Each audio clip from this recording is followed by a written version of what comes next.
Assalamualaikum warahmatullahi wabarakatuh. Perkenalkan, nama saya Siti Adijah. Saya mahasiswi IAI Al-Ghuraba.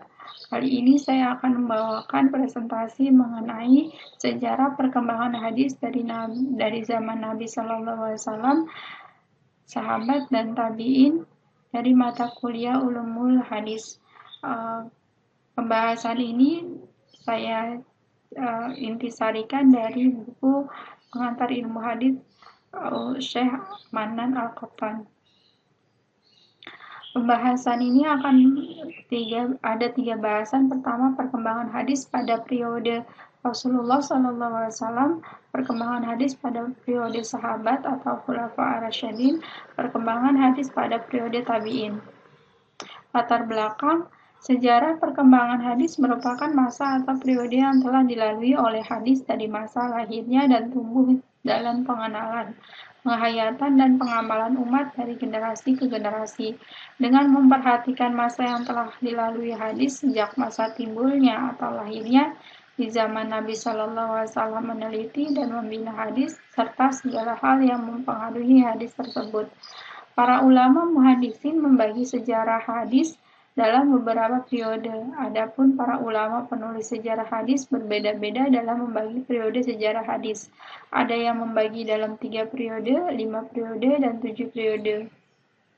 Perkembangan hadis pada periode Rasulullah SAW.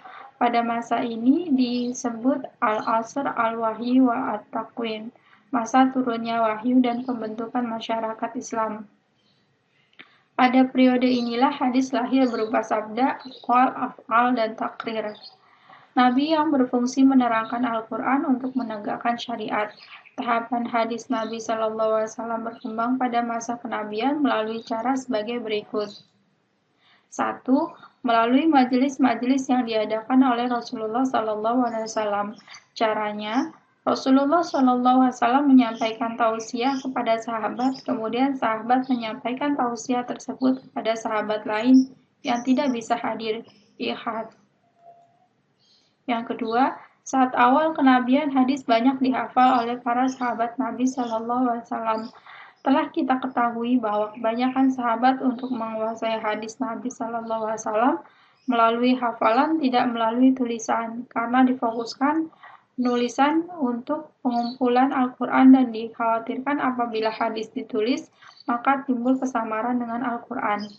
Hal tersebut juga karena ada larangan Nabi SAW untuk menulis hadis seperti sabdanya dari Abu Sa'id Al-Khudri berkata bahwa Rasulullah SAW bersabda, "Janganlah menulis sesuatu dariku selain Al-Quran, dan barang siapa yang menulis dariku, hendaklah ia menghapusnya." Hadis riwayat Muslim. Ketiga, sahabat Nabi SAW ada yang menulis hadis yang mereka dengar langsung dari Nabi SAW. Menurut para ulama, larangan menulis hadis ini terjadi pada awal-awal Islam untuk memelihara agar hadis tidak tercampur dengan Al-Quran. Tetapi setelah itu jumlah kaum muslimin semakin banyak dan telah banyak yang mengenal Al-Quran. Maka hukum larangan menulisnya telah dinasakh dengan perintah yang membolehkannya. Hadis Nabi SAW yang memerintahkan untuk menulis hadis adalah sebagai berikut. Tulislah, demi zat yang diriku di dalam kekuasaannya, tidak keluar dariku kecuali yang hak. Sunan Al-Darimi. B. Perkembangan hadis pada periode sahabat atau khulafa ar-rasyidin 11 Hijriah sampai dengan 40 Hijriah. Periode ini disebut asal at-tasabut wa al-iqlal min al-riwayah, masa membatasi dan menyedikitkan riwayat. Nabi SAW pada tahun 11 Hijriah kepada umatnya, beliau meninggalkan 2 pegangan sebagai dasar bagi pedoman hidup, yaitu Al-Quran dan hadis as-sunnah yang harus dipegangi dalam seluruh aspek kehidupan umat. Perkembangan hadis pada masa Khalifah Abu Bakar dan Umar. Pertama, penulisan hadis pun masih terbatas dan belum dilakukan secara resmi. Yang kedua, sahabat Umar radhiyallahu an sempat melarang para sahabat untuk memperbanyak meriwayatkan hadis dan sebagainya. Dan sebaliknya, Umar menekankan agar para sahabat mengerahkan perhatiannya untuk menyebarluaskan Al-Quran. Dua macam cara para sahabat meriwayatkan hadis Nabi Shallallahu Alaihi Wasallam, yaitu pertama dengan lafaz asli, yakni menuliskan lafaz yang mereka terima dari Nabi Shallallahu Alaihi Wasallam, yang mereka hafal benar lafaz dari Nabi. Yang kedua dengan maknanya saja, yakni mereka meriwayatkan maknanya karena tidak hafal lafaz asli dari Nabi Shallallahu Alaihi Wasallam. C. Perkembangan hadis pada periode tabi'in. Periode ini disebut al-asr intisar al-riwayah ila al-amslar, masa perkembangan dan meluasnya periwayatan hadis. Pada masa ini daerah Islam sudah meluas, yakni ke negeri Syam, Irak, Mesir, Samarkand. Bahkan pada tahun 93 Hijriah meluas sampai ke Spanyol.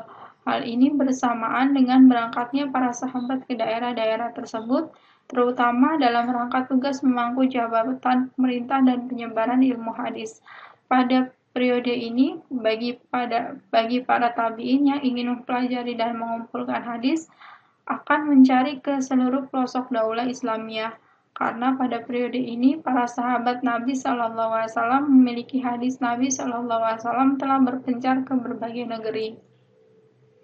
Karena meningkatnya periwayatan hadis, muncullah bendaharawan dan lembaga-lembaga atau sentrum perkembangan hadis di berbagai daerah di seluruh negeri. Adapun lembaga-lembaga hadis yang menjadi pusat bagi usaha penggalian pendidikan dan pengembangan hadis terdapat di pertama Madinah, yang kedua Mekah, ketiga Basrah atau Irak, yang keempat Syam, kelima Mesir.